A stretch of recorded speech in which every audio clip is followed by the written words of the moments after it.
to very quickly show my problem once again in my schoolie bus, 2000 Chevy G3500, 6.5 liter diesel. Here's the motor. As I've said in previous videos, I'm having turbo boost problems. When I did have the actuator here hooked up, here it is right here. It used to be located like this, and it would go on right there. And this is good. I tested this. This is good. But it wouldn't do anything here. Well, because it wasn't getting any vacuum. I changed out the wastegate solenoid, and it still did the same thing. So my solenoid was good and is good now. So since I didn't have no vacuum, and a lot of people put the mechanical wastegate here with a spring, I did that.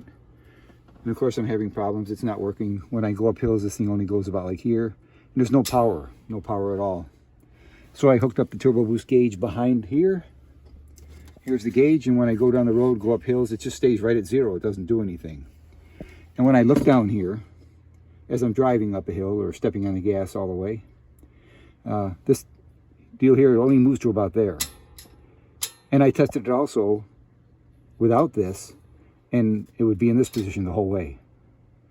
And I even had a stick, and I was turning it and positioning it different ways, and it just wouldn't do nothing. It acted like nothing.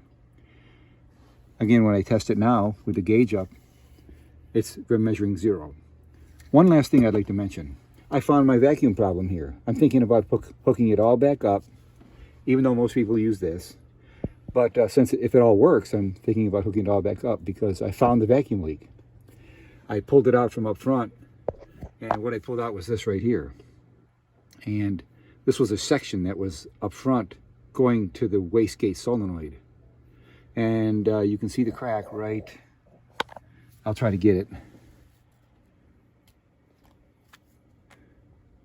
Right there. Right in the middle of the picture. I go like that. There's a right where my finger is right. There. 1, 2, 3, 4. Right there. It's a crack. Because I'll go around to the front real quick. I don't want a long video. This motor is very hard to work on because it's half in, half out. Here's a vacuum line to the pump. It's got vacuum. I mean, you can definitely feel it sucking your finger down. Pretty strong vacuum. So I could put it back to where it was, but I would still have some kind of a problem here with a 0 pressure, 0 reading on the boost gauge. So I'm just trying to figure out how to tackle this turbo here and figure out how do I test to make sure that works as far as airflow, not getting to things to make 0 on the gauge. I'm not sure what's clogged up. I got a clean air filter. Okay, sorry for the long video.